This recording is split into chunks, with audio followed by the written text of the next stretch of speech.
Why? Why do you think if you've just failed 3 accounts, you're going to do the 4th one? If you fail 3, you're not going to do the 4th one. And if you do the 4th one, you're going to fail the 5th one. If you fail 3 and then you pass 3, you might do the 4th one after that. Like, you have to think past what is going on. And this is the problem with most traders, I think. The whole industry is like that.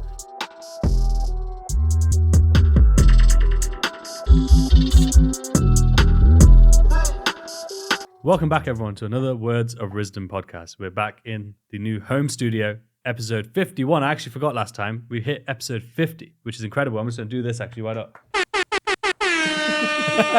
The new studio has incredible things. Incredible things. The button is as well now. That's it. I know. Now we're not going to stop. Yeah, I've opened the door for you. But we're back with Elliot Serge. What's going on? It's a pleasure. It's a pleasure. Thank you for your... I know the journey was very long for you to get here. Every time, well, I say every time, it's only been twice, but every time I see you, it's like I've been doing something or I'm tired before. So like I just drove up 4 hours, which usually is fine for me, but I drove back from Coventry. This was what was a shame, actually, because I was only like an hour away, and then I had to drive back to Kent. And then from Kent, I got back like last night.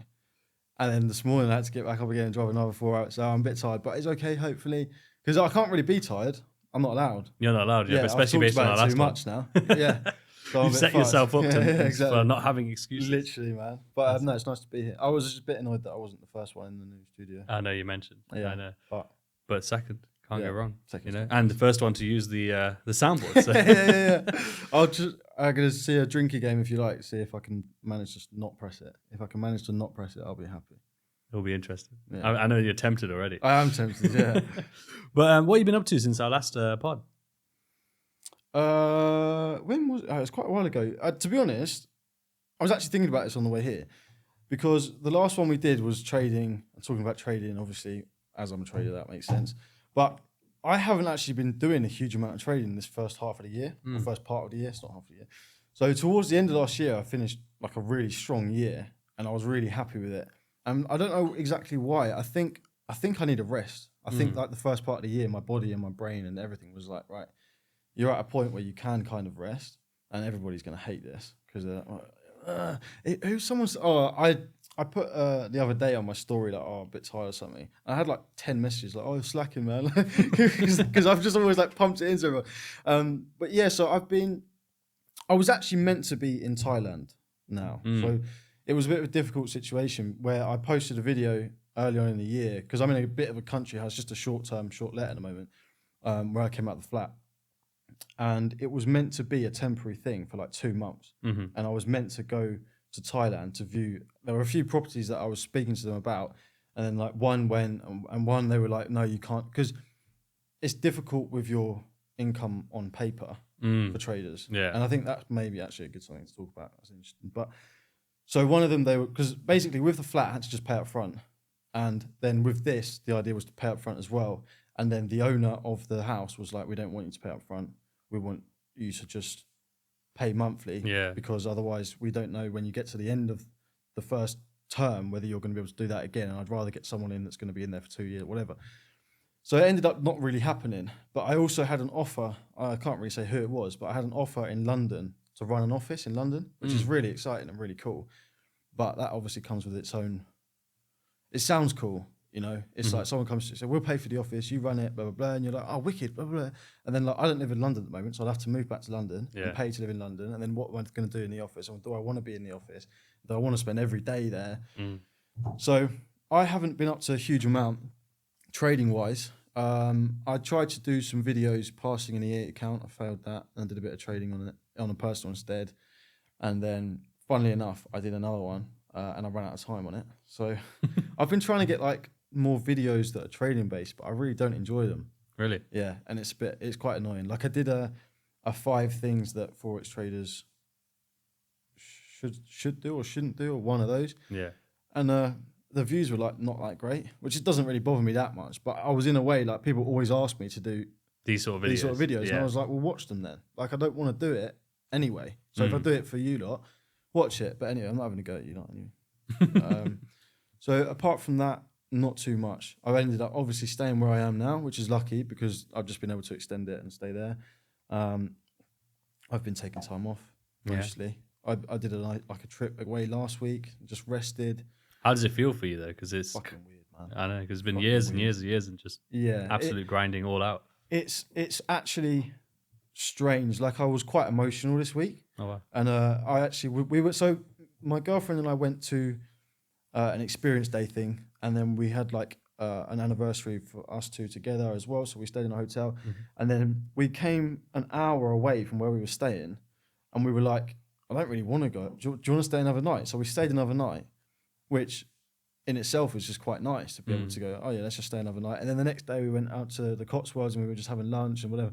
And we were walking around the Cotswolds, and that always, no matter where I am or what I'm doing, for years and years and years, I've always had a pressing feeling of like, I should be doing, where am I? Like, I'm late for this, or like even like today, like I didn't even get to stop on the way here because I was like, the time that I was arriving was like 10:59. Yeah.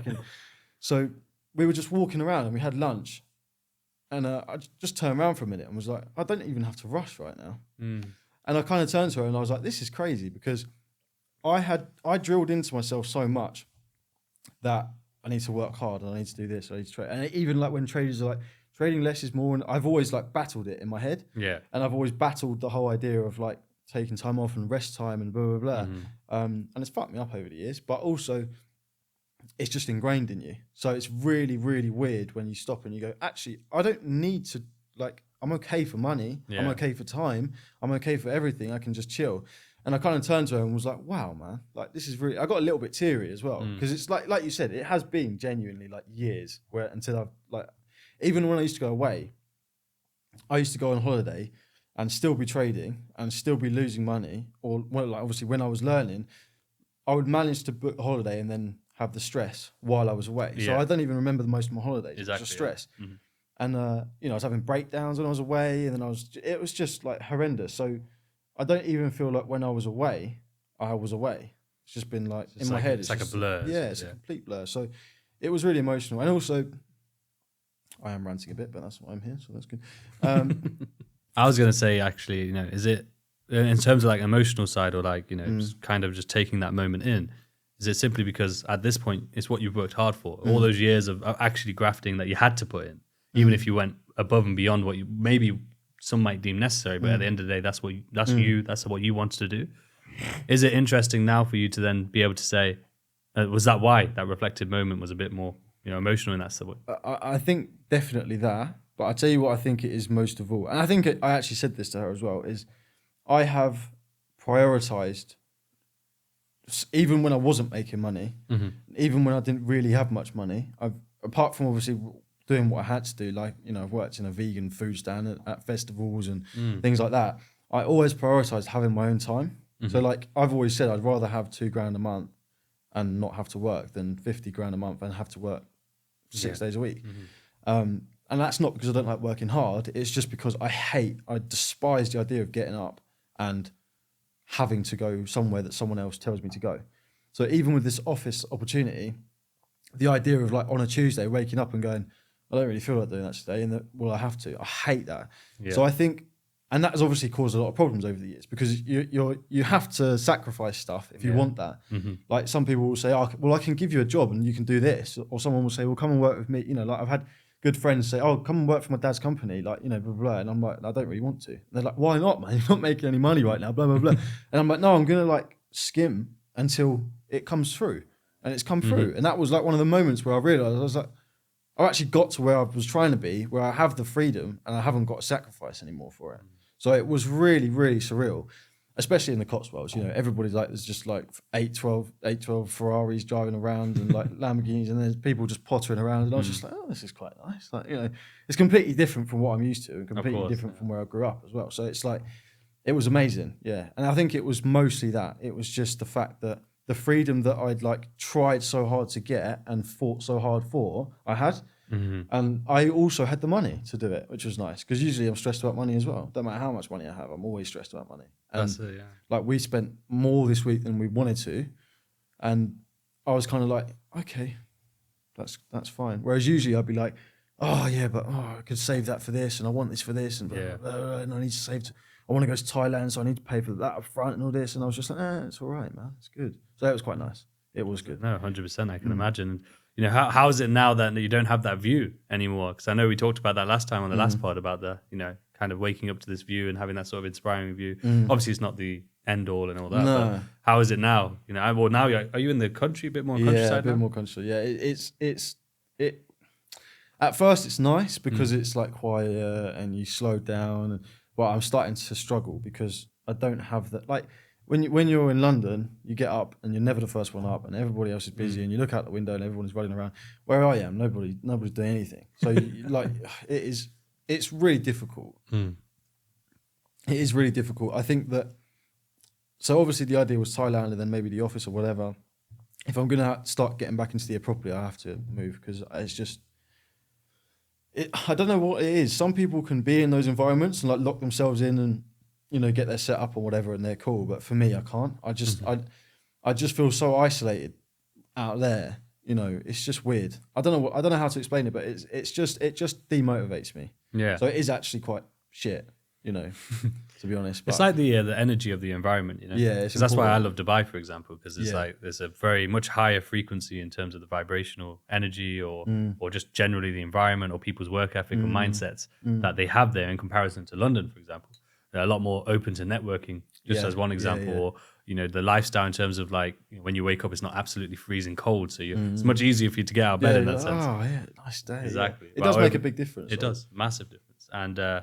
Yeah, so I can imagine. Obviously, in the beginning, it's very nice. You're peaceful, you know, and a stark change. But then, obviously, as it sets in and time goes by, it probably ends up being a bit of a like, oh, what am I doing today? It becomes a bit of a detriment in a way. I think there's also a really important moment with those things. So, like, even a friend of mine, he's a chef, and he's a brilliant chef, and he worked in Manteca in London, which is like a really, really upcoming, one of the busiest restaurants in London. And he was the head of being pasta, I don't know, something cool. And he has taken a time as well to like sort of, he's not slowed down because he's still working. He's still in a very cool place that's not in London. He's still working, you know.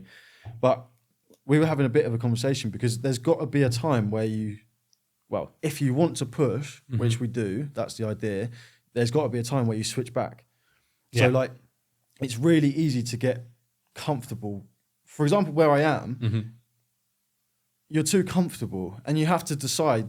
Like, the idea of going to London is good because you're like, yeah, I could be busy. But then when you actually are like, okay, I should go, it's really easy to go, yeah, but like I'm quite comfortable here. Yeah. And that, I think, is the most important thing. Like, for me, I feel like I'm starting to overstay my welcome there for myself. Okay. So I think, we're going to have to see what happens with that. Do you feel like because of where you were, that environment, it kind of led into you having this sort of period off and enjoying a bit more? Could it kind of feed into that a bit? Yeah, and I think also the people I'm around has changed.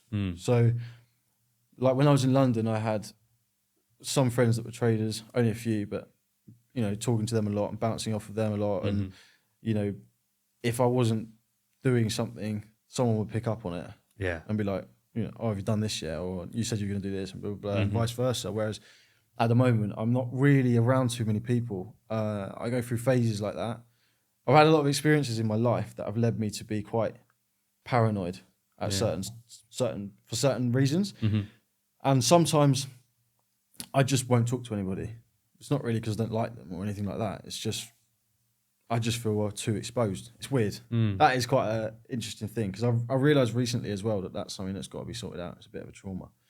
But yeah, so I think that's played a factor as well because obviously whoever you're around is the most important thing.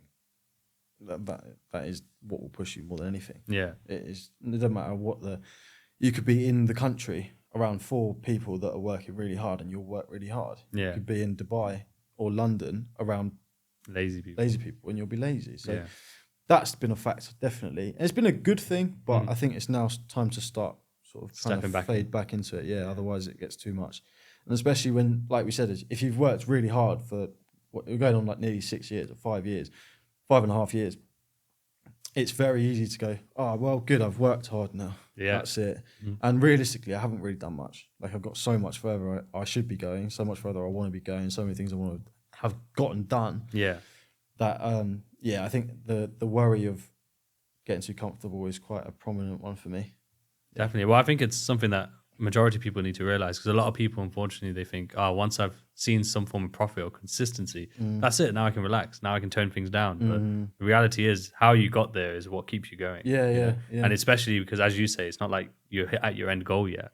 You're just at a certain level of success compared to before. Yeah. And this is actually one of the things with trading that like I wish people would realize is like, obviously, then we all know about the narrative of the whole industry. It's just, make money and cars and blah, blah, blah. And it's so different. It is ridiculously different. And nobody will ever realize that until they've gone through it. Yeah. Unless they have someone, luckily enough, even if there's two guys on a podcast and they're lucky enough to hear it, like it's just so different. And it's like, people always think that when they go into it, once you've made money, you can put that into investments, or you can save it and you can do this. But even if you are consistently making money, it still doesn't mean that that's the case.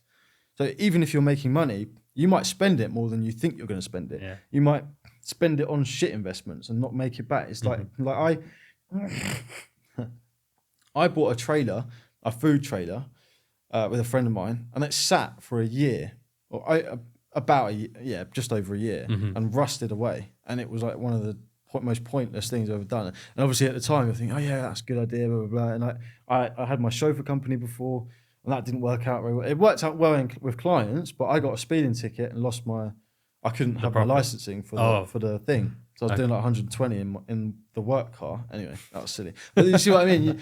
You need more preparation for traders into like the next 5 years. Yeah, well, I feel like a lot of people, they just think once profitability is there, then I can just deploy money here, here, and here, as easy as that. When just as it took you 3 years, 4 years, 5 years to trade and get that consistency down, you're going to go through losses in property. You're going to go through losses in business.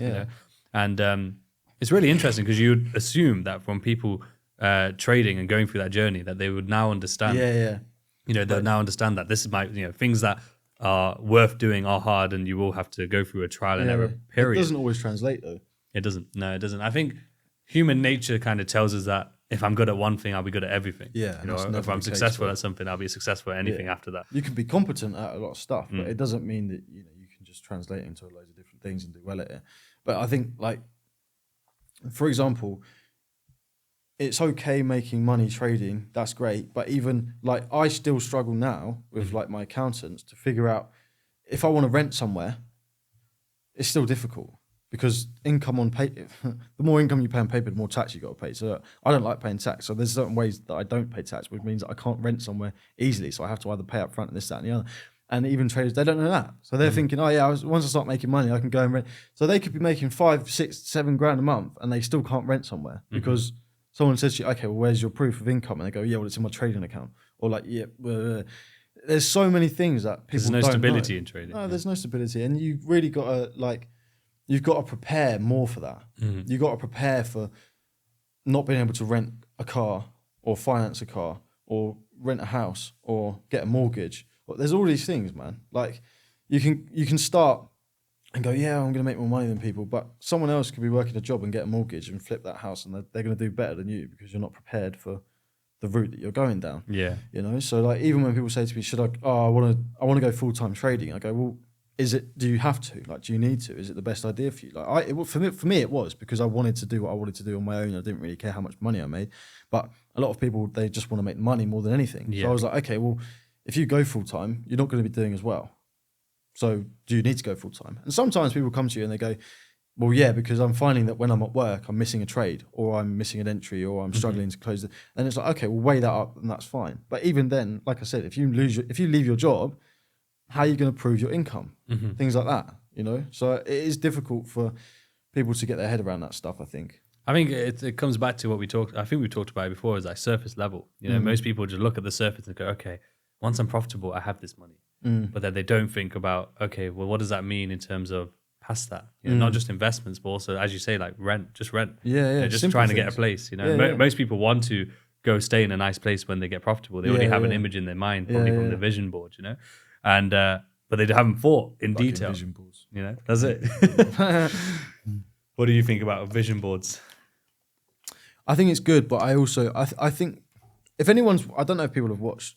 If you watch my YouTube, you probably still haven't watched it because people don't like me. But I did a New Year rant where I was talking about people making like 5-year plans and 10-year plans and stuff. And it kind of runs into a vision board as well, because people put vision boards. I don't really know what people do in them, but I've seen people do them and they have like big house or like a Lamborghini on it, or like, you know, I want an amount they want to make, or this, that, and the other. And I had a really interesting conversation with my godson's dad, who's like one of my great friends. I've known him from, we grew up together, so you can have very like frank conversations. Yeah. And you know, his plan is, he works fucking hard, man. Like he works hard, and he's like, he's got his baby, he's looking after the baby, and he's working overtime and doing this. And he was like, I want to buy a house, and then sell. You know, basically, he was like, he spoke to me about his 5-year plan, and I was like, bro, you're never gonna have a 5-year plan that's gonna go all the way through, because every year something changes. And this is the same thing with a vision board. I feel like my opinion on them is, have an idea of roughly where you want to go, have an idea of what you want and who you want to be. That's important too. Like, you can have offers for stuff, and if you don't know who you are and who you want to be, you can go down the wrong path and waste your whole time. So I think have an idea of where you want to go roughly and what you want and what will fulfill you, and then go one step at a time. And that it's weird. Some people won't agree with that, and they'll be like, well, you have to have a 5-year plan, and that's, I just disagree. It's not fine. I disagree. I don't really care. Because I think, like, even last year I couldn't have seen the situation that I'm in now. Yeah. And when you change a situation, you can't see past where you are. It's as simple as that. So like, even when I was growing up, I didn't really have much money. If you told me that I'd have bought an S-Class last year and I'd be in a flat in London, I couldn't have seen it. I could have hoped for it, but I wouldn't have seen it being possible or how to do it. Yeah. So there's no point in planning for 5 years' time and you're wasting your energy across 5 years or on a whole vision board when your energy should be going on the next thing you're doing. So like, for example, if you have one business opportunity and you're thinking, well, yeah, if I do this and then once I've done that, I can do... No, man, like, forget the after you've done that. Put everything into that one, because you might do that with all your heart and soul, and then someone that you've never met, that you've bumped into on a train or in a cafe might come to you and say, I like that, why don't we do this? And you'll be like, oh, I didn't plan for that, I didn't know that was going to happen. And then what? Yeah. Like, what are you going to do then? You're going to go with that opportunity, or are you going to try and stick to your 5-year plan? You got to be open to opportunities as well. Like, I didn't know I'd be doing podcasts. You know, like I think I said to you, because Riz is a friend of mine. Yeah. And I said, oh, that was good podcast, whatever, blah, blah, blah. And then I ended up on here. Like, if I was in my head planning and stuck to a plan, then I might not have done it. Yeah. That's a good point. It's interesting you say that though, because you know, I've had people on who are big into the affirmations and the and the vision boards, etc. Right. And you know, they have their reasons and they back it up as well. But then I've also had like my brother-in-law, whose episode came out recently, and you know, he had an interesting story where he didn't even dream, for example, because of where he was from. He never really had dreams of like, you know, even traveling or doing anything like that. So then for him, it was literally just, as you said, the next thing, you know. So like getting just passing school, okay, just passing college, okay, just getting a degree, okay, just getting masters, a PhD, you know, and then even now he's done that. Now it's a job. Now it's you know, it's just one step at a time, and it's worked for him, you know. And even now to this day, it's not really a case where it's like, okay, now I'm setting, you know, now that I'm out of that scenario, for example, I've achieved all this stuff, now I'm going to set bigger goals. It's still the same thing, the next phase. So, you know, I respect it. And I think at the end of the day, I feel like, especially in this day and age, and especially when we're on a podcast, for example, we feel the need to, even if we have an opinion, we feel the need to try and be like, oh yeah, you know, but it's fine. It's fine, if you do this. And even if you don't feel that way. But I feel like everyone, even including myself, needs to be more just, okay, like we all understand and respect everyone's point of view, but if you don't agree with something, that's absolutely fine too. Yeah, you know? It's a bit hard, I guess. Yeah, I think some of that also comes from like, if you don't know how you feel yourself. Yeah, that's like, true. Like, for example, the no sleep thing, always trading thing could change. Like, I don't know. Next year I might think, oh, okay, I can trade less and sleep more. Yeah. And then someone will say to you, yeah, but you said that. Yeah, I changed my mind. Like, if you know what you're thinking, it's better. Yeah. But interestingly, when you say about like your brother-in-law or whoever, sorry, you end up in the same place. Whether you've got a vision board and a 5-year thing, if you're both working the same amount, doing the same decisions, you're going to end up in the same place. Yeah. So you're going to stress yourself out more. It's good if people find it helpful. That's the bottom line of it. Like, whatever you want to do. If people want to sleep more and they find it benefits them, good. If people want to sleep less and they find it benefits them, good. If they have a vision board and it benefits them, then good. But I think you can quite happily look 5 years in advance, stress yourself out over it, and have too much on your brain, and it's never going to be by the book anyway. So it's like you said, he's done well. He's done one step at a time. Yeah, I think it just depends on the person, doesn't it? So I say that you're going to fail your way to success. You have to learn how to lose before you even win anyway. Yeah. So it's just following that same narrative in that sense. Basically. But you mentioned earlier about like failing the challenges, the E8 challenges, right? And that's the second one this year, I think. Well, there you go. This is the funny thing. So like the thing that I've realized with yourself is you're so casual about challenges. And as you can tell, that's the like polar opposite to every single other person that I've ever spoken to or come across. Right. Is you're very casual in terms of how you feel about them, how you even utilize them. Yeah. Is that simply how you feel towards them? I just feel like everyone's getting them wrong, man. I think the whole like funded accounts is fucked all over the place. Everyone, like, I see people in their bios with like 6-figure funded accounts. Who gives a fuck? What the fuck? Like, shut up. You're not even 6 figures, because the only equity you have is 10% of that. So what are you talking about? It's bollocks. And I understand why people do it, because if you put in a title, funded trader, blah, blah, blah, it brings in more. Or if you have it in your account bio on Instagram, 6-figure funded trader, it looks better. I understand why people would do it, but it's just bringing this whole wrong mentality to it. Like, people get so arsey about a funded account. I don't understand. Like, it's not everything. It shouldn't be your bread and butter anyway. And if it is, then that's fine. But what are you going to do if prop firms, like, say, for example, too many people started making money from it and they had to change their rules? Who was it? I saw someone in my Telegram group the other day. They were with some weird prop firm. This is the other thing. People jump between prop firms especially all the new ones. Yeah, like all these like weird, just random name ones. You're like, where has this one come from? And this prop firm had changed their rules from like their profit split. I don't really care what it was, but it was like they changed the rules because they wanted to. And it's like, okay, so if you're so focused on funded accounts and then they change the rules, like, but I think it's such a detrimental thing for your trading as well, because you just get so psychologically twisted up in it. Like, I failed 2 accounts now this year. Well, actually, I failed one and the other one I ran out of time on. So you could say they failed one, you could say I failed one and the other one ran out of time. But I could sit there and be like, oh my God, I can't trade. Oh, I failed 2 accounts now and blah, blah, blah. And when I failed the first one, the video was genuinely meant to be me passing the account. Yeah. And it ended up that I think it was the first day I started filming it, I hit my max daily loss. Really? Yeah. And I was just like, oh, fuck it then. I'll just trade my personal account. And then I think I made like 6,700 in the video, which was like good for the video anyway. Yeah. But that's exactly how you should view them, I think, really. Like, okay, I failed it. Let me go back to trading this account, or let me just diversify what I'm doing. Do you feel like, before you ever did a challenge, did you have a personal already? Did you build that personal already? Yeah. But when I started, the funded accounts weren't really a thing. So like, I think I'm sure you remember as well. It was never even an option. It was like the minimum deposit for most traders used to be like 300 quid or 200 quid or something. So I remember trying to save like 300 quid to put in an account every time. Like, that was how you did it. And I think when the funded accounts came along, I was one of the worst psychologies with it. I really wanted a funded account and I really put all my energy into it.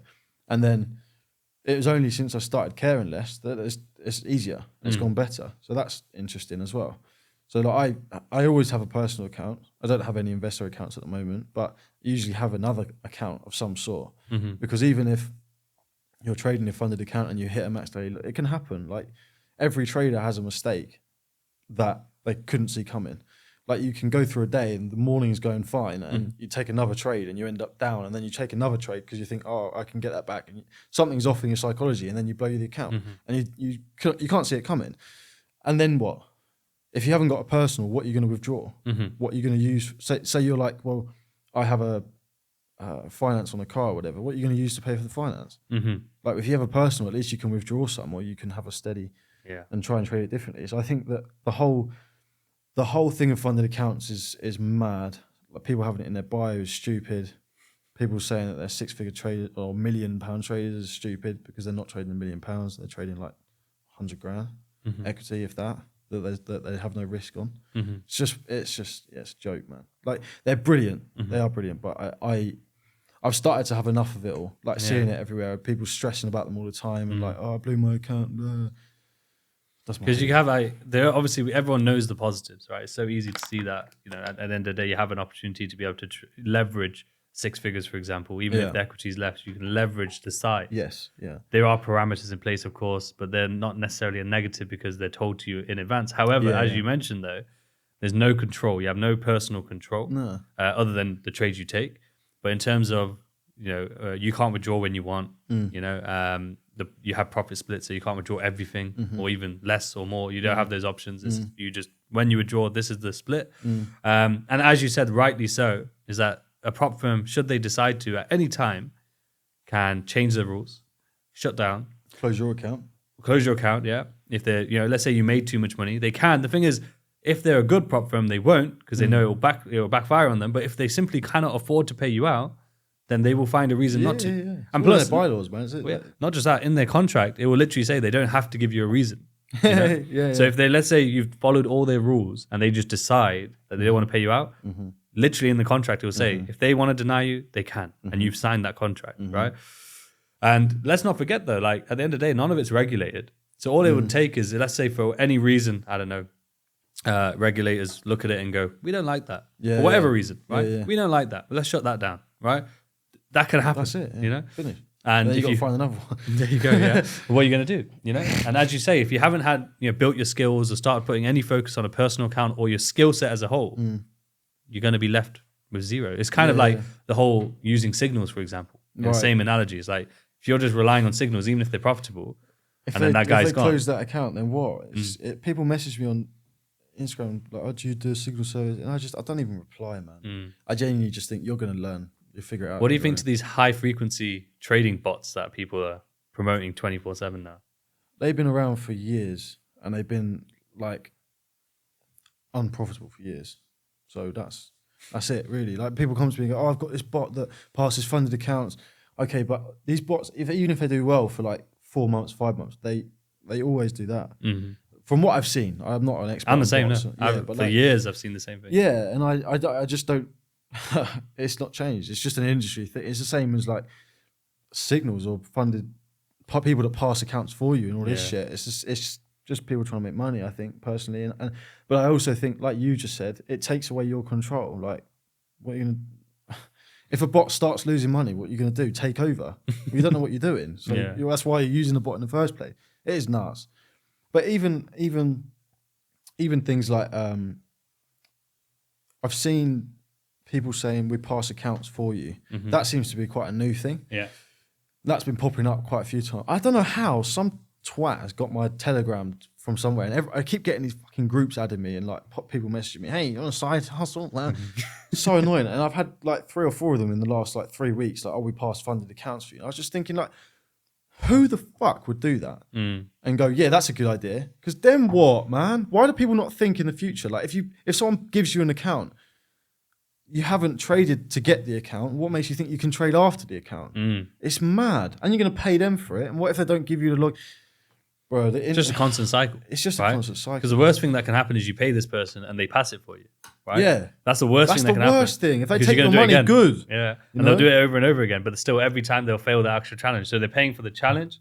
Then they're paying this person. The person passes for them. Great. Now they fail they blow the funded. Then they'll pay this person again. And then it's just another step. You know, another added buy-in for the same sort of, as you said earlier, like that toxic psychology mess that funded accounts brings. Yeah, and it's even the same as like when people fail a funded account and buy another one. Like, that's okay for me because it doesn't matter too much. And I'm like, okay, I'll buy another one and I'll trade that. And if it doesn't work, I'll trade my personal, whatever. But people will fail one, and rather than going and practicing and testing or like trying a personal or trying a demo or trying the trials, they'll just buy another one. Why? Why do you think if you've just failed 3 accounts, you're going to do the 4th one? If you fail 3, you're not going to do the 4th one. And if you do the 4th one, you're going to fail the 5th one. If you fail 3 and then you pass 3, you might do the 4th one after that. Like, you have to think past what is going on. And this is the problem with most traders, I think. The whole industry is like that. People can't think past buying a funded account of someone. They Mm-hmm. can't think past if they fail an account. They can't think if traders are meant to be smart. You're meant to be smart. It don't matter if you're smart in everything or Mm-hmm. one thing that you're doing. This is what we said. You don't have to be smart at everything, but traders should be smart with money. Mm-hmm. Don't have to be saving money, but making money. Mm-hmm. Like, I'm rubbish at spending money. I'm shit at saving. I'm rubbish with money, but I'm good at making money. So that's the only thing that you should be good at. And for some reason, traders don't have this strategic brain. Like, they don't seem to have this thought process that I feel like you should have with this stuff, you know? You should be planning it. It's the same with your life anyway. You should be planning everything in your life. Not so much planning, but strategizing. Mm-hmm. Your life should be like a war, a fucking map of a war. Like, you got your friends here, you got your job here, you got your girlfriend here, you got your life here, you got this here, that here. And you should be sitting down once a day or once a week or whatever, going for a walk on your own and think, how's that friend been acting recently? Oh, that's strange. Or, oh, this person was really nice to me. Maybe I should go and check in on them or whatever. Or, I've been doing loads of work on this recently and it hasn't been doing very well. Maybe I can put my energy in a different place. Like, that's how you should be doing life, man. And like, I will spend a lot of time on my own. I go for a walk, I go for a coffee, I sit and I just sit. Usually things come out. And usually you'll be ahead of stuff. You should want to be ahead of stuff. When you sit, or when you said, well, you just said, obviously you just sit. So I'm guessing that means like, no phone, no nothing, just. Sometimes I used to go on a walk and have music on. Because you know that when you go on a walk and you're like, oh yeah, I can listen to my music. And then I stopped listening to music sometimes because I was like, you just walk and your brain just ticks and goes, you know? Because when you have all these distractions or you're just consuming stuff, your brain can't. There's no pause on it. There's no stopping or resting moment for your brain to just have its own moment, Or your brain is smart. Your brain is smart and people don't unlock it. They leave it in a box for their whole life. Like, even for traders, Instagram is a distraction. Other traders is a distraction. Lambos and Ferraris is a distraction. YouTube is a distraction. If you were to look, like when I started trading, this is why, like, when people ask me, oh, do you know this YouTuber, that? No, I don't know. I don't care. And that's not because I'm not interested. Like, probably if I watch people's videos, I'd be like, oh, that's cool, that's fun, or whatever. But when I was learning to trade, I wasn't really like fussed. I was just on the chart. That was it. And then at the end of the day, I'd be thinking, oh, what's happened with that? What's happened with that? Not like, oh, look, this guy's doing well. Let me get him to pass my account for me. They're so distracted by everything. Especially if you do that, because like you said, if you spend the day on the chart, and let's say you've had a negative day, and then you see someone else had a positive day on the same chart, what are you going to do? You start watching that guy, you don't even know who he is. You probably will, and the filter will probably be really bad because normally you might be a bit more sort of do your due diligence and spend time to research the person. But because you had a bad day and then suddenly you've seen this guy had a good day, you probably throw that due diligence out, and then just jump straight on them. Yeah. And even like, this is, where was I talking about it? Or was it on a thing? But someone was talking about copying good traders and not copying bad traders. Which makes sense logically, right? Like, if you were to take trades that a good trader takes, they're going to make money. But unless you take every single trade he's taking, you're still not guaranteed to be, like, he could be taking trades behind the scenes or like on a different account or this, that, and the other. Or you might take one and it's his losing one, and then you won't take the winning one because you're too scared to take. You can't leave it with other things, man. It has to come from yourself. Like, that's all it can be. It can only be from you. And it's the same with like decisions in life. Like we said, if you're going walking and ticking, you're gonna decide what you want to do, and you should push yourself to make decisions. Definitely, you shouldn't be relying on. I can't remember what it's called. There's a not syndrome, but an aspect of the human brain in psychology. I can't remember what it's called. It has a name though, and it's like a teacher problem. So, for example, if you're my teacher, say you're my mentor or you're teaching me something, I will ask you questions to learn. But then I will also ask you questions on things that I already know the answer to. Because your brain goes, that's my teacher, that's what I usually do, I'll ask him. And I think we mentioned this before, where there's usually a point where if you're mentoring someone or you're teaching someone, you say, okay, bro, you can figure that out on your own. But we do it through like our whole life. Yeah. You see other people that you would think would make the decision better than you, or even sometimes people think that they can make your decisions better than you and all this stuff. But you've got to think, I want to figure this out, I want to learn this, I want to do whatever it needs to be done to get it sorted myself. Yeah. Otherwise, also then you owe people, and you, like, if someone helps you with something, then you got to owe them that something. Or if you need help again, you have to go back to them because you didn't know how to do it the first time. It's chaos. So it's like just making sure people actually believe in themselves enough to understand. I feel like a lot of people are just trying to avoid pain, avoid loss, avoid struggle. Yeah. So in doing so, they won't believe they can handle that. You know? they don't believe they can actually handle this pain. And that's why things like, you know, like the cold showers or the cold immersion or the saunas, you know, these things are beneficial only in the sense that you realize, oh wait, I can sit in hot. It's training yourself. Yeah, or I can submerge myself in this sub-zero water, you know? And that's why, like, when you look at the Marines, you know, or you look at servicemen as a whole, you know, they have put themselves into chaotic situations and trained their minds to actually be aware that, hey, actually, wait, I can survive a hell of a lot more than I can think. You know, and the interesting thing is, like, in this day and age, we're so cushioned. So we don't actually realize that we could handle way more than we actually think we can. We don't unlock shit. Yeah, exactly. So like you then have a ceiling on your potential simply because you have never experienced anything different. So then they start, as you say, like even things they know, they'll second guess because they want to make sure they avoid pain. When in reality, I think, and this is something I was going to ask you actually, was, you know, in your journey as a trader so far, can you talk on, obviously, you know, how hard it actually was? Because a lot of people, obviously, they'll say, we all know the same sort of stories in terms of like, oh yeah, I blew some accounts and I overtraded and yeah, there was some dark times, but like the reality of trading wise, because obviously there's still people to this day who are coming into it new, right? And there's people coming across this podcast, for example, who are still relatively new and they might have that idea of like, you know, 3 months, 6 months, or this guy said this, you know? The first thing you want to do is figure out why you're trading and what you want from trading. So like I go through, like we said earlier, I go through phases where sometimes I want freedom, sometimes I want money. So like you might go into it and think, I want to be financially free. Great, but then how are you going to structure what you want to do? And it's difficult to figure out what sacrifices you'll have to make in advance. Of course. You can't see them coming.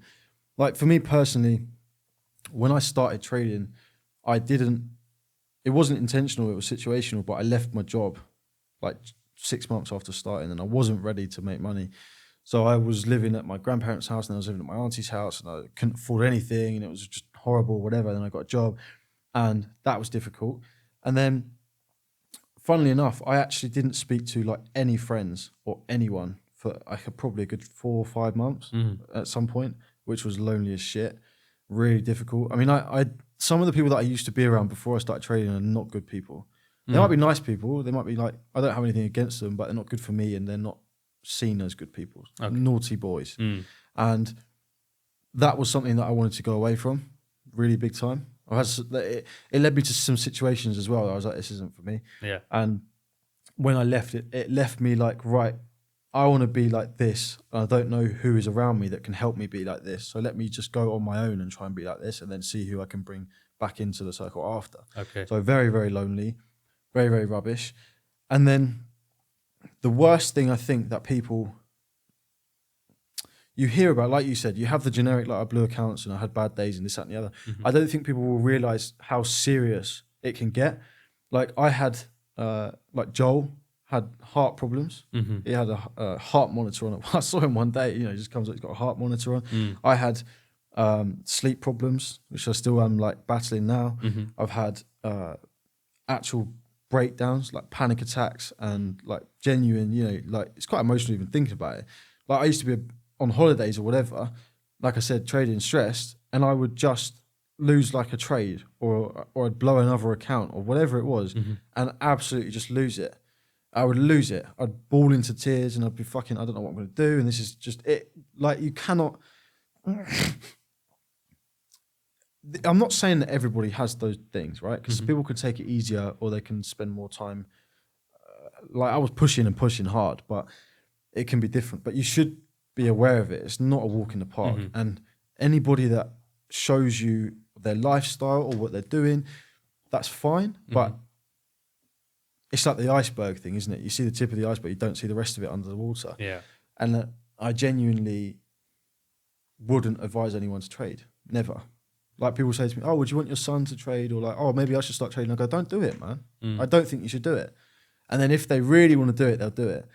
But like I've had family relationship problems. Like I fell out of my cousin over it, who I still don't speak to this day, which makes me very sad. My dad once said to me, sometimes you have to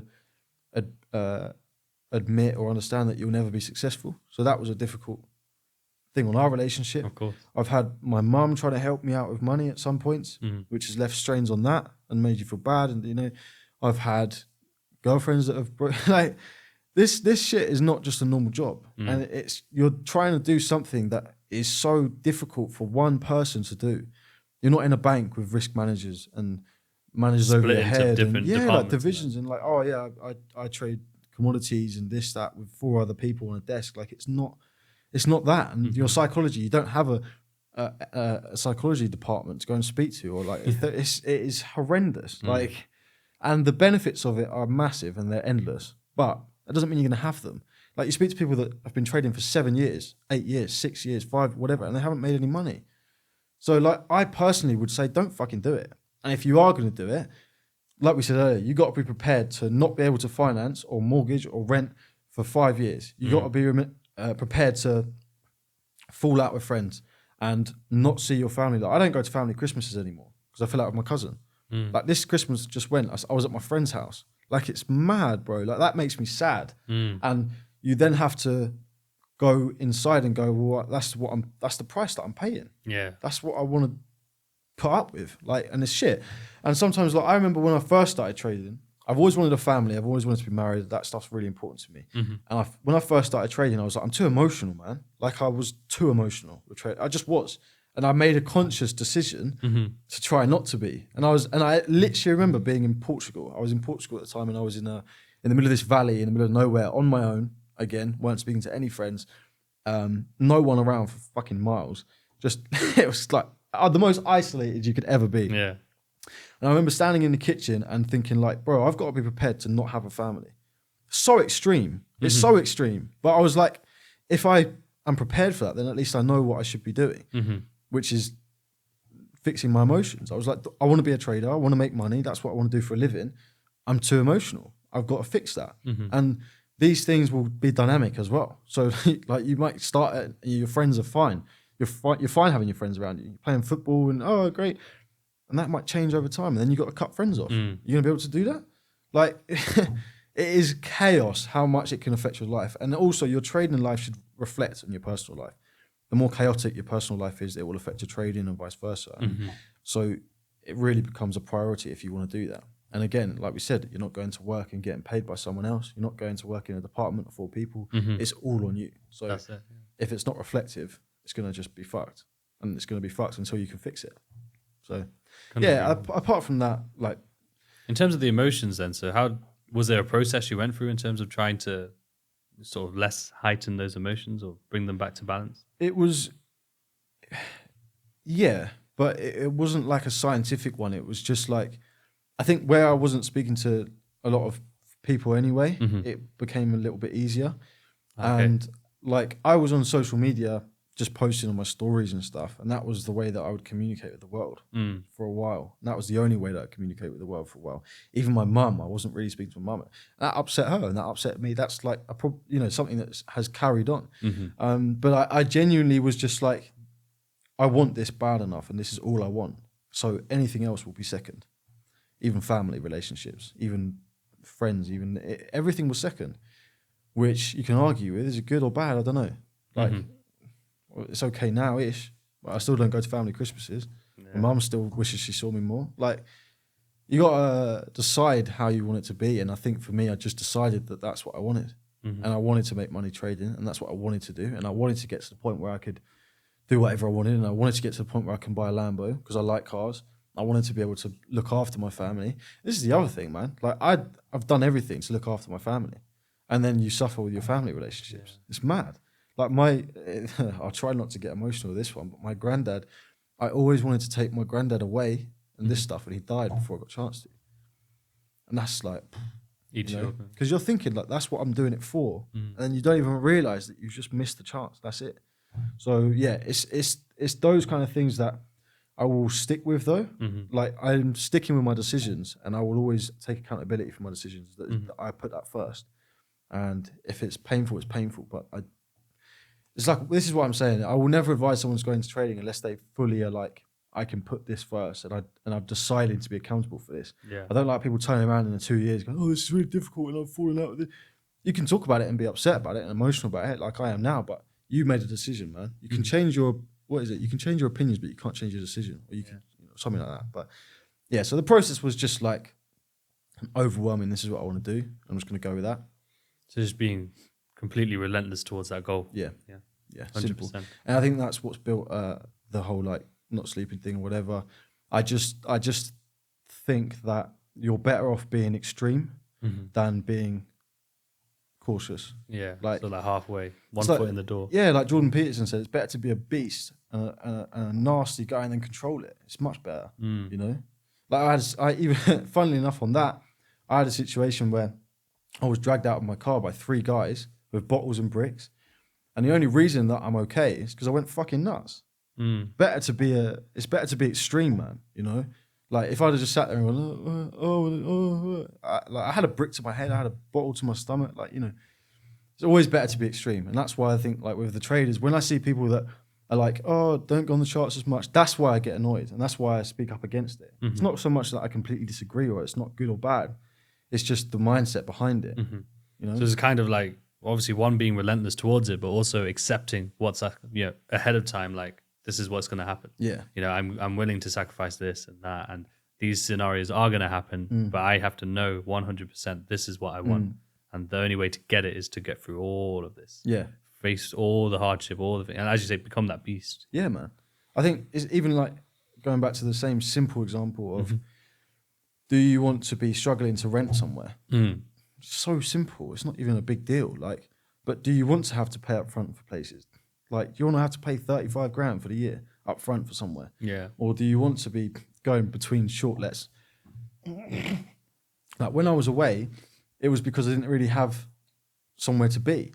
So I'd go to Portugal for a month, then I'd go to Canada for a month, and then I'd go to Portugal again for a month. And it was because I couldn't set myself up properly. It was difficult. Okay. You know? So it wasn't like I had income history and I didn't have all this stuff. So I'd come back to the UK and I'd be like, well, might as well just go back to Portugal for the month. It's chaos.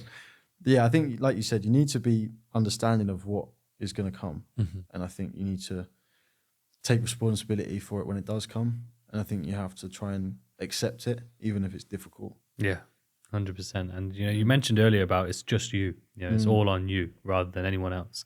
And that's a lot of weight, right, to have on your shoulders, especially, you know, each day waking up and especially when it's not working. How did you handle that pressure? Not well. When you answer it, when I answer that realistically, not well, because I wasn't speaking to my mum, wasn't speaking to friends. Like, you know, you could say I handled it well because I was just dealing with it on my own, but the rest of my life was suffering. So you didn't really handle it well, even if you did handle it well. So yeah, not well. I think it's one of those things again, though, isn't it? Where I accepted that, like, I can't deal with the rest of the stuff right now. I'm just trying to deal with this. Yeah. And then you have to accept that stuff will suffer. So, it's tough, isn't it? It's tough. It's the journey in general, not just trading, but entrepreneurship as a whole. I think, you know, especially not just because of social media, because everyone's always had they've always wanted to try. But I think especially because of social media, obviously you get a lot more put into your face of, I was broke and homeless and now I'm a millionaire. You know, and this is a narrative that is pushed across all of social media, a similar narrative anyway, where I was a drug addict and now I'm a millionaire. Yeah. So therefore, it's being promoted, you know, entrepreneurship, business-wise, and like, you know, this is easy, or this can be done in 12 months, or I will show you how I did this with this blueprint, you know, or I have this golden strategy, you know, whatever it may be. Fucking YouTube adverts. That's it, yeah. Oh, like Greg Zecker, you know, the king, you know. I taught my gardener how to trade. That guy, man, he keeps coming up on my YouTube at the moment as well, and he's got that, what's that advert? I'm in my second home in Scotland. Yeah. Fuck off. he asked my friend to work for him. My friend was like, fuck off. It's honestly, mate. We have to get him on the pod. Oh, that ask him to bring his gardener as well. Yeah. Oh, can I come on the same pod though? You know what we should do? We should find the gardener. Oh, not even Greg. We'll find the gardener and do a pod with him. You could probably hire him as an actor anyway. Probably. Oh man. But yeah, like because of that though, it literally, I feel like a lot of people don't recognize what the journey actually is. You know, so they come in with this false expectation, right? And it was something my mentor said. My mentor Rit, he said to me, because someone else on the pod, he was referring to something that someone said on the pod about, you know, why go to uni when you can just go and, you know, graft to something for 5 years and then you'll be successful at that. And he was like, that's bullshit. Like, majority of people can't be businessmen. 90% of people shouldn't even be in business. Everyone can try, but if it's in your DNA or not, that's what my mentor said. And I was like, look, I agree with you. Like, because I've experienced it now. You've experienced it. And it's like, majority of people can't handle that. No. the amount of times, like you said as well, like you hear excuses of, oh, this is hard, man, or I've been doing it 2.5 years. And I get it, don't get me wrong, I get it. I've been there where I was like, 3 years in and taking still just blowing another account. And I'm like, is this really for me? Yeah, man. But at the end of the day, I never went to other people and said, I'm thinking of packing it in, you know? All I remember saying was at this point, now things were different from when I started, as you said, right? Where Dynamic. things change. Yeah. So like when I started trading, I'd never thought I'd be married or have a kid, you know? So like my vision of becoming a trader was bachelor vision, right? I get the stuff and I travel and I can do all this. Obviously, but then once the dynamics change, unplanned, things happen. That vision changes. So now, obviously, I'm at a point where I was willing to do anything, sacrifice anything. And I'm still willing to do it, but now there's other people who would have to be sacrificed along the way because obviously my responsibilities. Like my income and the money that I have to manage would impact these people. Yeah, you have responsibilities. Yeah, so now I was at a point where I can't be that stupid kid anymore who's willing to blow an account. I shouldn't be anyway, but now there's more on it. So sometimes I feel like pressure, depending on how you handle it. Everything as well. Like when I was going away, I was going away for a month at a time, and I had like my mum that I should have been responsible for, family relationships or whatever. But like realistically, I was quite young and it didn't really matter. Do what you want, lose whatever money you want, it's fine. And even that was difficult enough. Like now, I look after my mum. I care very much if I am being there with mum and seeing her more. And I'm like speaking to my dad again. I saw my dad the other week for the first time in like 4 or 5 years or whatever. Really? I'm making the efforts with this stuff now, and it's really difficult. But it does. I fucking lost what I was saying. It just completely changes everything. Like you said, you come in with a vision of like being a bachelor and blah, blah, blah, and there's that pressure. But then when there's this pressure, you have responsibilities. It affects your trading and it affects the way that you're doing things. Because like even for me now, I'm quite risk averse. Like not risk. I quite like my risk, but even I am less risky than I used to be. Like I was on my archives the other day, and I had like 400 lots on a trade, and I think I held it for like half an hour, if that, and closed it. And it went into like 3 pips profit, and it was like 50 grand, 60 grand. It was like, I could never do that now. Never. Even if I wanted to, and even if I had the account to, I just couldn't. I just feel more responsible for my actions, which is obviously a good thing. You obviously learn. And I think that also comes with a problem where you need to try and push yourself to still be a bit of a savage. It's difficult. So this is what I mean. The whole thing is difficult. The whole thing is dynamic, and everything has to be monitored. It's ever changing, You're always having to evolve. While with other things, well, don't get me wrong, in business you always have to evolve because eventually otherwise you end up being stagnant and dying 100%. Off. But the difference with business, for example, let's say a restaurant, you might not evolve, but you might still be able to make some form of full-time income just being stagnant.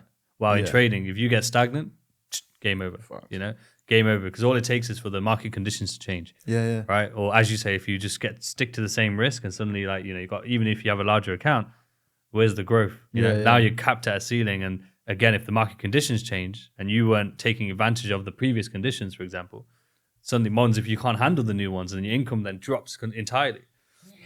So, and funnily enough, markets do change.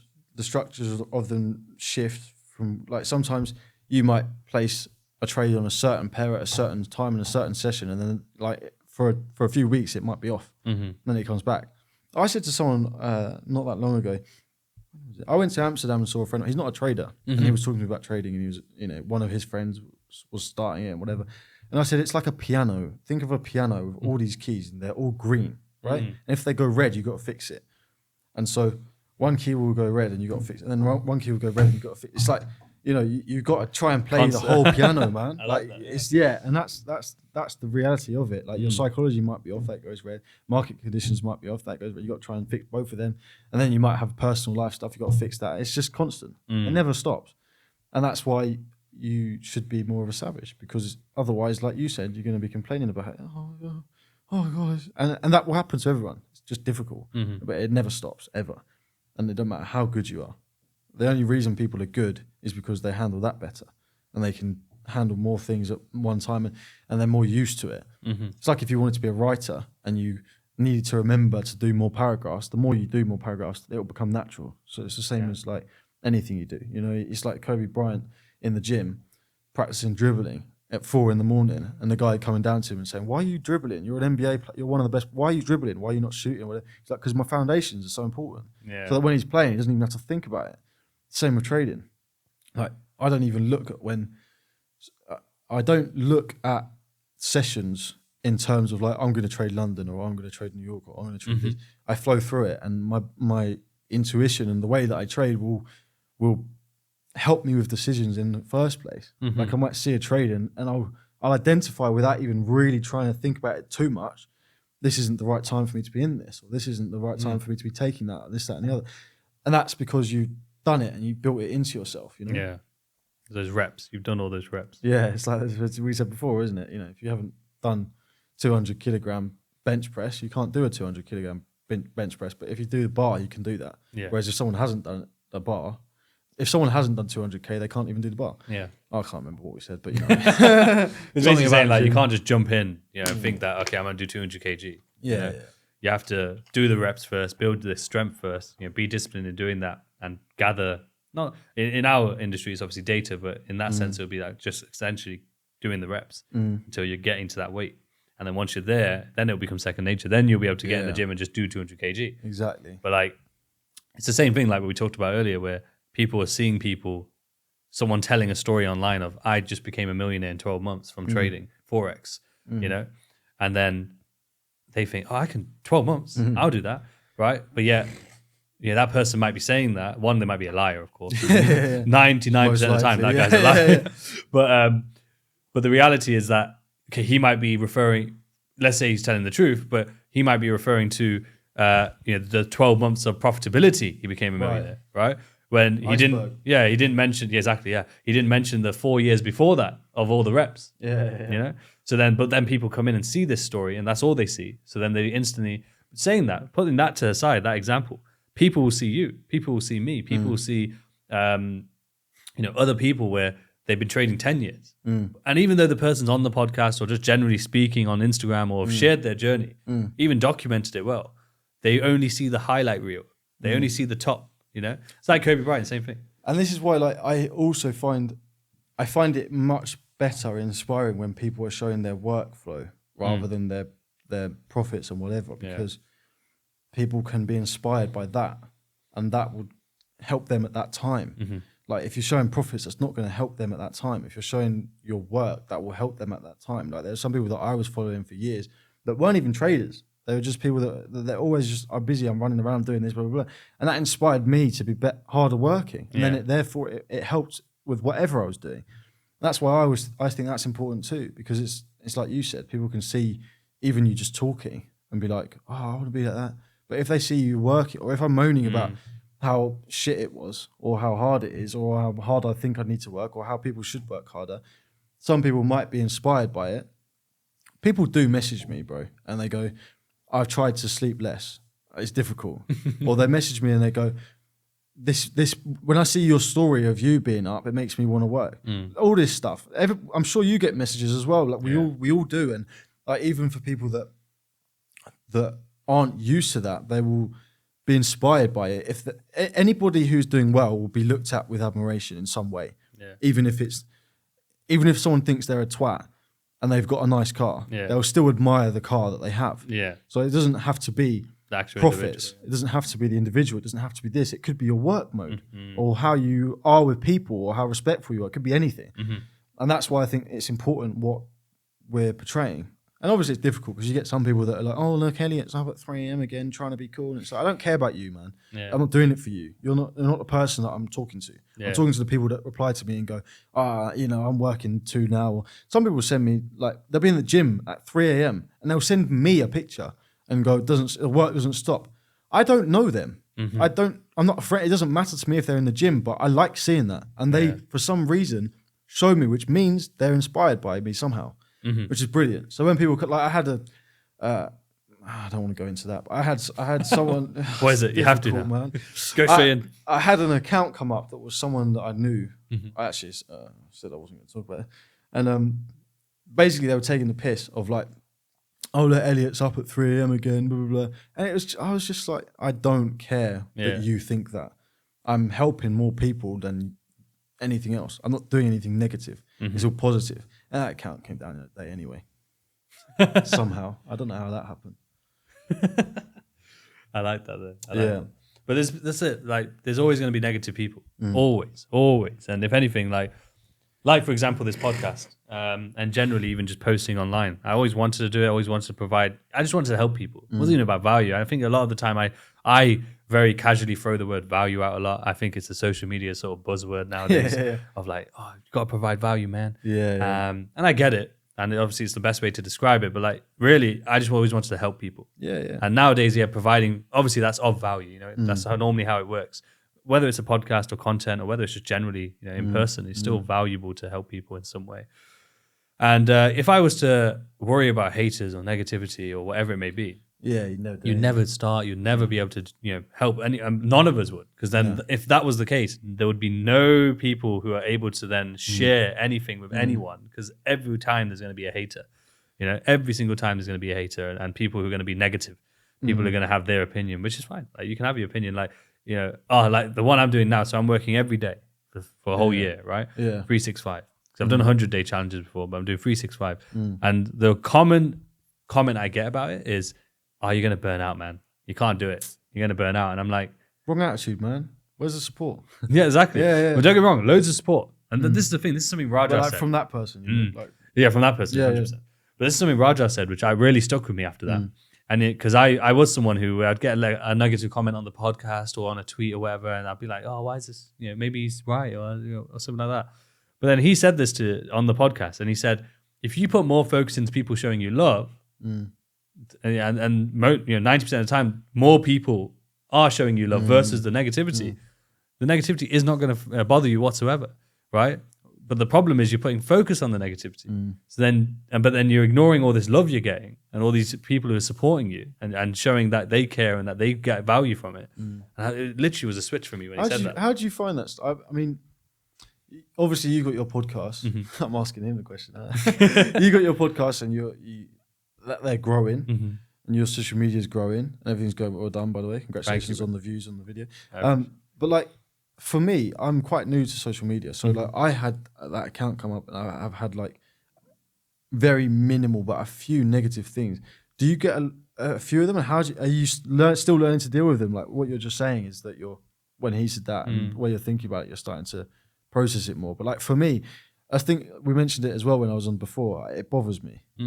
Like, I want to get... I know, yeah. I think you do it in a good way in terms of like, you shut them down quite quickly. But then or equally, if it is growing, then it becomes to a point where it will just consume your day, you know?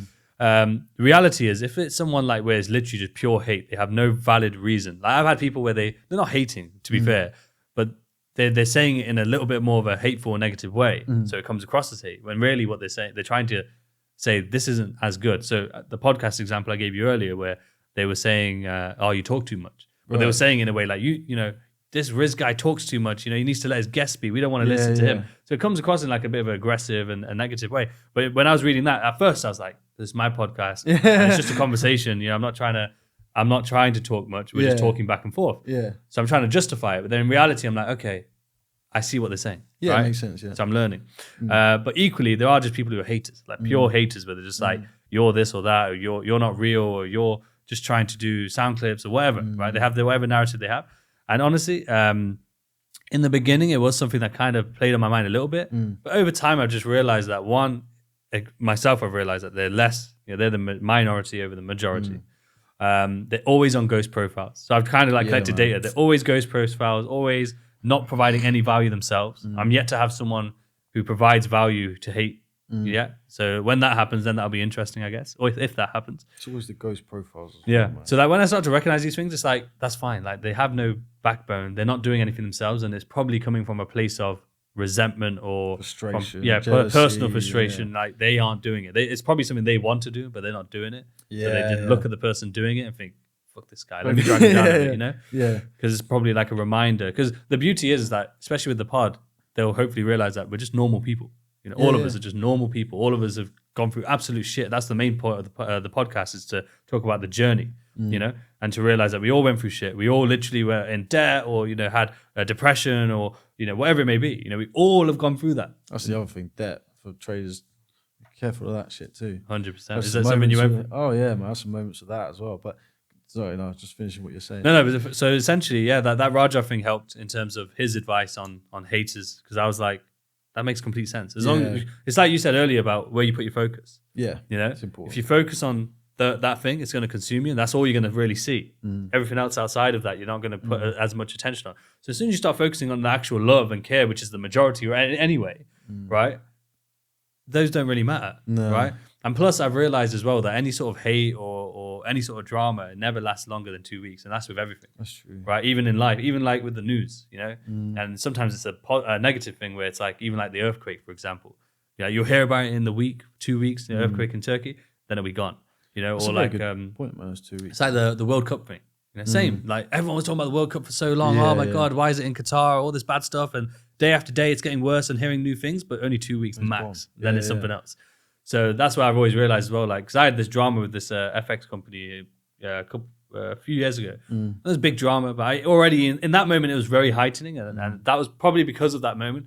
All this other minor stuff doesn't really bother me either. But even in that moment, I knew this is in 2 weeks, and then it'll be fine. Yeah. Right. So I'll just survive these 2 weeks, and then it'll be all right. And then after that, it was gone. So I just realized that none of it matters, because all this, you know, those people also, they're not consistent in terms of not trading, but like they won't consistently turn up to message you or said, hey, they'll just say it once and then realize, oh, it's not bothered you, and then they'll go. It's like a school bully, you know? Yeah. Like if you give in to a school bully, he's going to keep doing it. It's engaging as well. If you engage, I'm learning this stuff though, because like the account that came up was actually someone that knew me somehow. And again, they're behind a ghost account on Instagram, and the Instagram account was from a, you know, those random generated emails. Yeah. Don't ask how I know that, but that's how the account came down as well. And it's just, the only thing I'm learning though is that some people don't realize, you, for example, are providing value, let's say it again, on podcasts for people, and you're even if a guest comes on and has a valid story or opinion to help someone else, it's a positive thing. It's a good thing. The same way that I always feel like anything that I'm doing is positive. I don't, like, even down to like my discount for E8, like someone messaged me, oh yeah, but I'm sure you're making, they called it an affiliate link and all this, and I was like, bro, I'm giving people a discount for things that they will always buy anyway. Yeah. I'm not even charging, and it's not that people can charge whatever, if people want to do a course or whatever, do what you want. But I don't even do that. I am just literally giving people a discount, and even that, people were like, "Oh yeah, but you're getting money from." I was like, "Yeah, but you're getting a discount, and people are getting this and that." It's mad, and it's so weird that a lot of people don't realize. Like you just said, we're normal people, man. Like I'm not. People for some reason when you go on social media, they think that you're open to attack because you're on social media. But like, why? Yeah. That's something that I'm struggling with and learning, because, well, like I said before, I take it like, why are you able to do that? Because you're online. Yeah. So like when someone creates a problem online, I'm very susceptible to being like, okay, let's like deal with you. Yeah. Rather than being like, whatever. So I'm really trying to learn that, but I'm struggling because it's just such a weird concept. Like when someone's online, why can you do that? Especially when they're providing positive stuff. I think it's just it's mad. Again, people find a reason, especially in our industry. Like it happens in a lot of industries. I realized to begin with, I used to think it was just our industry, but I realized in like e-com, people talk shit about each other and there's drama there, or some people like you're faking these numbers, faking that numbers. Property, same thing. You know, you see a lot of it in property. Yeah, I can imagine. You know? I don't even realize, but you see property course people going after each other all the time, right? Which you wouldn't even think. Like, you just think, it's about real estate, man. What are you doing? But no, like same thing, right? So I think it's the industry anyway, like just generally all these industries, you know, this sort of educational type, and like internet, Wi-Fi money type, you know? Yeah, definitely. So because of that, I think it's, and just social media as a whole, like before everything would be in person. Yeah. So, you know, the smaller man, if you will, or like the lesser man would be very reluctant to, you know, throw his opinion out to someone, you know, higher up or bigger, you know, because they know that they're going to get squashed. Yeah. You know, so then in person anyway. But online it's so easy to do. That's what I find the worst bit, man. I don't care if someone has a problem with me, even if they message me off their own account.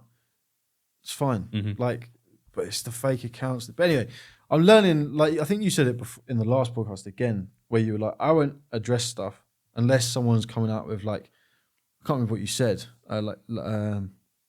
accusations or something. If it needs addressing, I'll address it, but otherwise I don't. And I'm learning that the engagement, like there's no need to engage in it. Yeah. And when you do engage in it, it fuels it. Mm-hmm. Anyway, so thank you. That was my podcast question to Riz. So good. Good. That's what I mean. Like for me, this is what I say. So like the main negative response to any podcast, really, and there's not been much, is literally just that. Like, oh, Riz, you talk too much. And I'm always there like, I don't feel like, I say it to my wife, I'm like, did I talk too much? I don't feel like I talk too much, you know? But it's a learning curve. So like, if you go and watch the first set of podcasts, right? You can see how it was. I literally thought it was like a friend dynamic. You just chat and you banter and you just say whatever, and then people will love it. Yeah. And then if you notice, as time has gone on, I've had to learn how to question better, learn how to pause and hold myself back better. Learn not to just get on, just anyone, for example, for the sake of having them on. Having someone where there will be valuable conversation that takes place. I've had to learn even like I've had only one episode where someone's come on and I really thought like this person did not try to provide value. They just tried to promote something. So I didn't put that episode out. Oh, that's the worst thing as well. And I had to recognize that though. Because otherwise if I wasn't like being more aware, I would have just put it out for the sake of putting it out. When in reality, like we still have to, as a podcast, especially as numbers grow, you have to have that responsibility to make sure. You're taking it as a profession. You're trying to be professional with it, which is the difference. Because the thing is, like, I love trading, of course, but I love podcasting 10 times more. Really? Right. Ever since I started doing the first episode after, what was it, in May last year, I've literally just gone all in. Like we had 12 episodes, 13 episodes in the bank because I knew I was going to go away. And then I was even researching every time I go on holiday now, where's a podcast studio and who lives here? That's wicked, man. Right? So like in Dubai, we ended up doing free podcasts in Dubai. Yeah. Which is brilliant. It's so good. And that's what I love about Dubai. That people are up for it, Yeah, that's in true. London, like even when I was in London, people were like, nah, no. Yeah. Even people were too busy in London. For some reason, even though like in Dubai, people are still busy and they're still, brother, we'll take time, we're fine. Even when I was there, I was in a hotel and there was this guy that was staying in the hotel that I was having his house redone or something or whatever, blah, blah, blah. And we ended up having a meeting. But every time I saw him in the hotel before that, busy guy. And I remember I sat and had like a shisha one time and I was like, hey, nice to meet you, blah, blah, blah, whatever, what do you do? And I was just thinking, I was like, this guy is so busy, like he's always in and out of the hotel, he's never going to have time. And I was just like, let's have a sit down, man. Let me talk to you about something. You go, okay, fine. Tomorrow and that's it. Like they're so open to it, and it's not that people aren't like that in London as well, but it's much harder. It's much harder. Yeah. It is. There is something in terms of like that's how that society is, how that environment is. In UK, we're very reserved people. Yeah. Very like if you go to all it takes is you to go to America, right? As soon as you go to America, they're so like open to talking to anyone. They're so confident, and it's a good thing, right? So confident. Like I watched 2 plays, right? That Harry Potter theatre show. They have one in London, then they have one it's the same one, but it's in Broadway and then obviously West End. Oh, okay. So I watched it in the West End first. Yeah, it was good. People clap at the end, But then I watched it in America and they go crazy. They go crazy at it. And then I realized the difference. Like this is America. And like when you see clips of like, I don't know, they're showing the Marvel film Endgame, like the ending, right? They're showing it in America and everyone's going crazy. They're losing their mind. In the UK, they're just like, woo. Yeah. So it's just like, we're more reserved here. So I feel like people have their backup already, like especially like on the tube, for example, no one talks to each other. While on the subway in America, everyone's chatting to each other. Random people chat to each other, and it's just a society, like I said. So I feel like the UK has an ego problem as well, and I think that also affects traders in that way.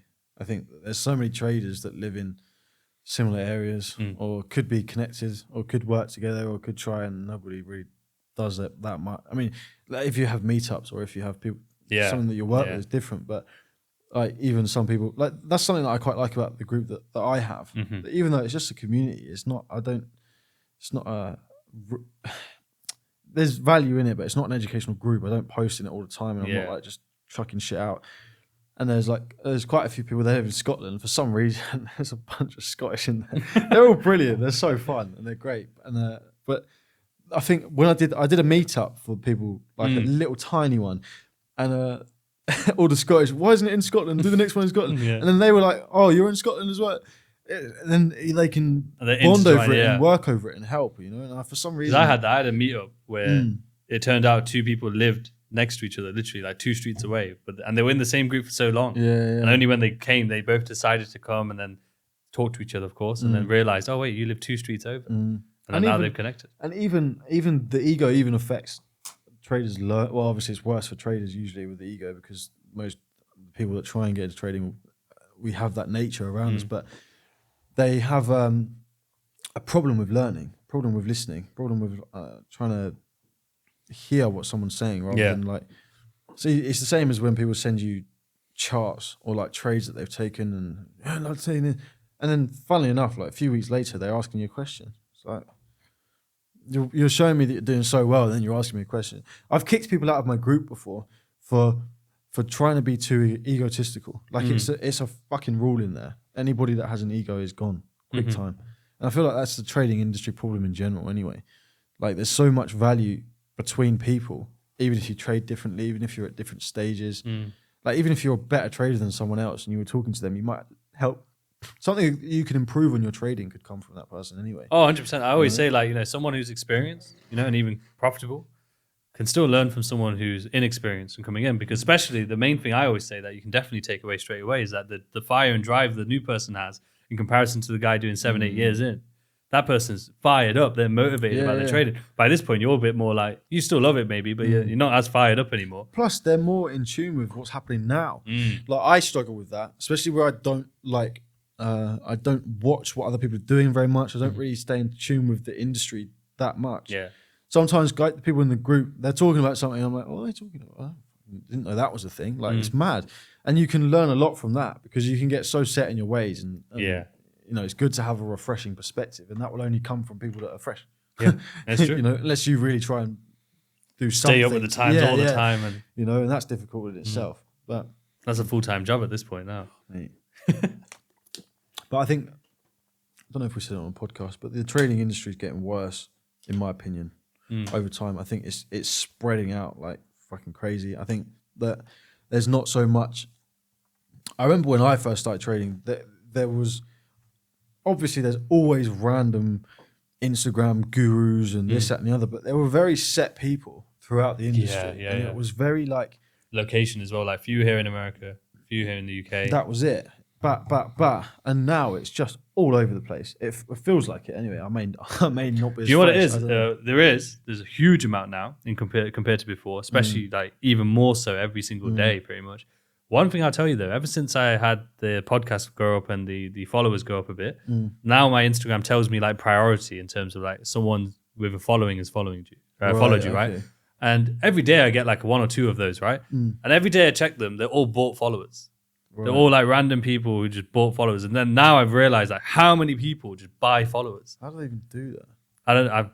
People DM all the time. People offer me followers all the time for years. Like buy 1,000 for $10, Yeah, but I just assume that's just bollocks. It is bollocks. That's the thing. But like, I might buy like 200 followers, 200,000. 200,000. It probably cost you $200, $250. Honestly, I think back in the day it would have cost loads, right? Yeah. Back in the day it cost loads. Yeah. But it was like new, it's kind of like the passing the challenge thing now, right? But as it got saturated and more people doing it and offering it, and essentially I think they're all bots, they're all like fake accounts anyway and bots. But the amount of people who do it, right? The amount of people who do it is insane, and I only realize now because now it tells me when people follow me, right? And I look at their page, and all you have to do, if anyone needs to know, because obviously this is how a lot of people get scammed. Right. If anyone needs to know, all you have to do is look at the followers and then look at the engagement on the post, and that's it. Right. If they have 10,000 followers and they've only got 5 views on a video or 2 likes, they bought followers. It doesn't make any sense, right? The average is like between 5 to 15% engagement at the minimum, like 5's on the low, right? But it's just insane. This is why I don't get how people get scammed, because then they're getting scammed by someone who has no views. They might have 10,000 followers, but they have no views, no likes, and all their posts were posted just now. It's crazy. And their name is like my face with a name Kevin or something. It's like, I had a Gideon that was mine. That's not a bad name. I don't look like a Gideon. You don't look like a Gideon, but that's a good name. I had mine's funny because when I first started doing my Instagram, I was posting loads of like just charts and trades and stuff on stories and all. Like my archives, if you go back, it's just like me ranting and like showing. It's good though. I saw you post some the other day. Yeah, it was cool. And I used to do the thing where you'd follow people and then unfollow them. And because I wanted to try and like get it out there. So I started doing that. And then obviously I stopped at some point and I stopped caring so much. And now, like, where my followers went, I think at one point they were like 9,000 or something, and I'm trying to, well, I'm waiting for it. So they're sort of starting to natural out again. Mm-hmm. So where I was like following all this stuff, they went up to like 9,000, and now they're back to like 6,700 or something like that. And obviously I haven't done that for a few years now. I haven't been following. I just do what I'm doing, and they're sort of lowering still, and it's quite nice because I'm like, okay, well, let's try and get to like where it's actual people, number, actual engagements, you know, because like you said, there's no point in having 20,000 followers if only like 500 people care what you're doing. It's better to have 500 people who care what you're doing and 500 followers, then you know what's going on. Yeah, social media is a bit of a mad place. In terms of like the archives, right? This is something I've thought, for myself, it's always been very beneficial, is documenting the journey. Not in case, for everyone else, for example, it's literally for yourself. If it can help other people, even better. But was that something that helped you, by literally being able to, not helped you, but is it something at least nice to look back on and realize, oh shit, wait, I was in that situation before, even especially in those hard moments like present day? Yeah, it's cool to look back on. Like, it's fun to look back on. But I think the best thing that came from it was I was so transparent. It was mad. Like, I was posting trades that were losing, posting trades that are winning, and posting everything that I was doing. And that was it. And it gave me accountability, and it gave me an understanding of what I was doing, because if you post a trade and it's a losing trade and you've posted it already, you that's it. You've done it. Whereas you can't. So like, even now, if I do ever post trades in my story, I always post it before. And if it loses, it loses. And I'll come back and I'll go, it lost. But the accountability of it was good. But I was just so transparent that it was brilliant. So now it's fun to look back on, but it also helped through time. And I know we're running out of time, but just quickly, I think one of the problems is is the fakeness of people with like six-figure funded blah blah blah, this, that, and the other, and people that have FX in their title and no posts, and like they have like a few stories of wins with the lot sizes covered and this, that, and the other. I can understand covering your lot sizes if you want to be private about it. That's fine, whatever. But it's so easy to just fake everything. Like, you can just post a trade after the wins, and you can not post the losses. You can do whatever you want, and it's never going to help you as a person. If you post transparently, people will respect it, first of all, and also you'll actually learn something, and it's where you are, and there's no problem with being where you are. That's it. And do you find like it's so much easier then to just share whatever you want, rather than otherwise you have to plan and think, what about this? Yeah, why add that stress? And like, nobody's ever gonna hate you for doing what you're actually doing. Like, people will hate you for faking something. Yeah, I hate you for something anyway. 100%. Yeah, that's it. At some point. But as I say, we're coming to the quick fire questions. I try and think of questions off the top of my head. I'll think of a different one. Yeah, I want to think of a little different one. Like, it might be sometimes I do these questions, but then people's answers are like, yeah, I'm not really bothered by that.